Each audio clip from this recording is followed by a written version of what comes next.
Once upon a time, there was a three-headed dragon, and he lived in a castle and guarded a princess in a tower. And he was instructed that the princess must never leave the tower for her safety. But part of him doubted that was the reason why the princess was locked in the tower. And then he began to have restless nights, and he couldn't sleep very well.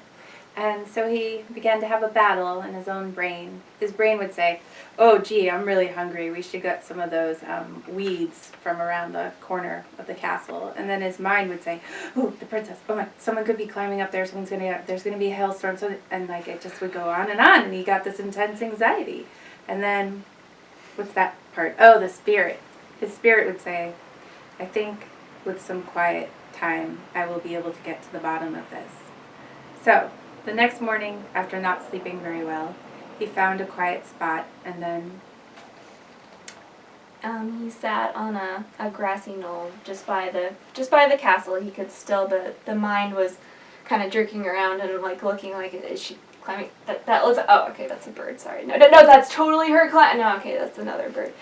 And on and on, it's jerking, kind of getting cranks in its neck and jerking the rest of the body around. And let's see, the brain is, it's kind of like, this seems like a useless expense of my energy, what you're doing there. I'm not sure I like this. This seems kind of irritating. And Spirit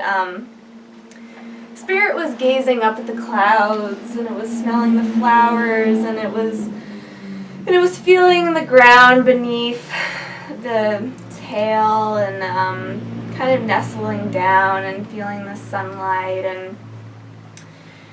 and the mind said to the spirit, "What are you doing? Like, open your eyes, look over there, come on, she might be climbing down the wall." Oh, it's still a bird. And then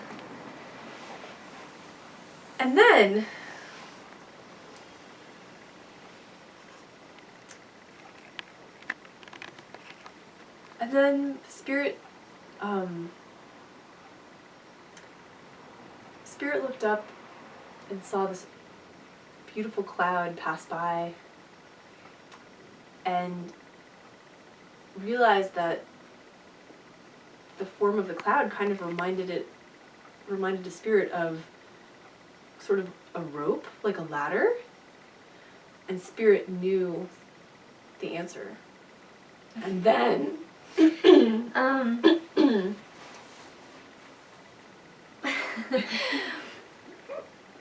when Spirit realized the answer,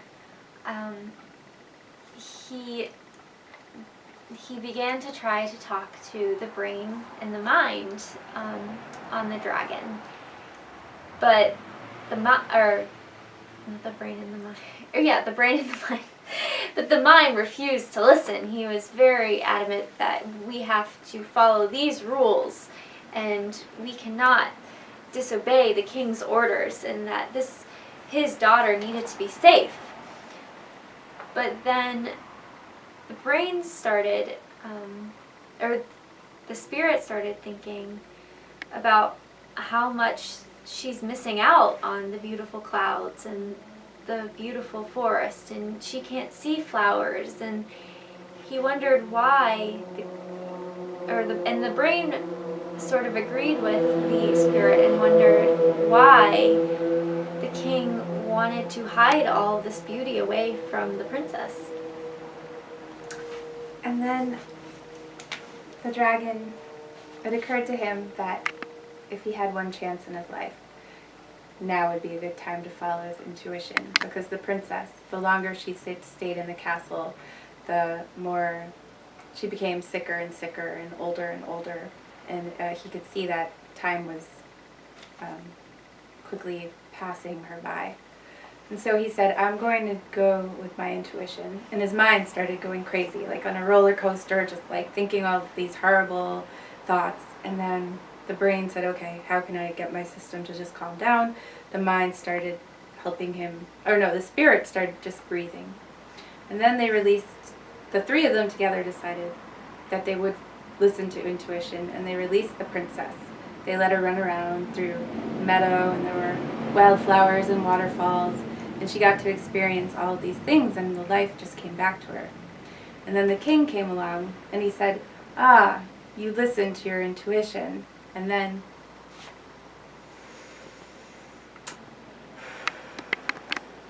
And the dragon was shocked. The mind started rattling off.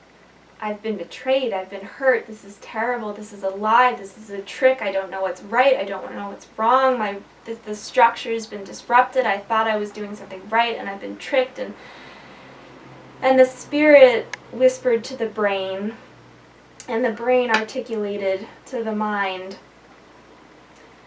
"Oh, no, no, no. You haven't been tricked. This was a lesson. There was a purpose behind this. Your feelings, your experiences are valid, and your feelings are real.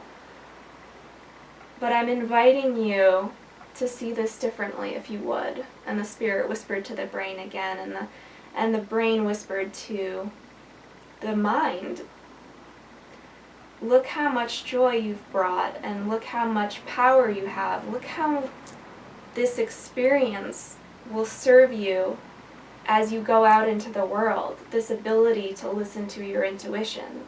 This was an experience for the princess. She knew what she was doing. Her and her father made this agreement long before you took the job on. This was for you to trust yourself, and this will serve you for the rest of your life. And then and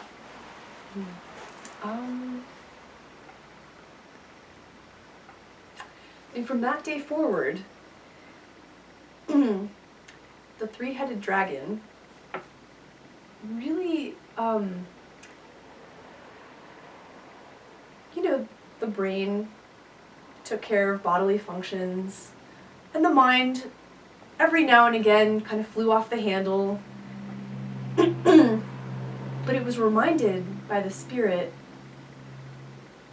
often that it was okay to breathe, and that if the mind was flying off the handle, that it was usually a really good time to turn to spirit and ask for support, and to simply just listen to the still small voice.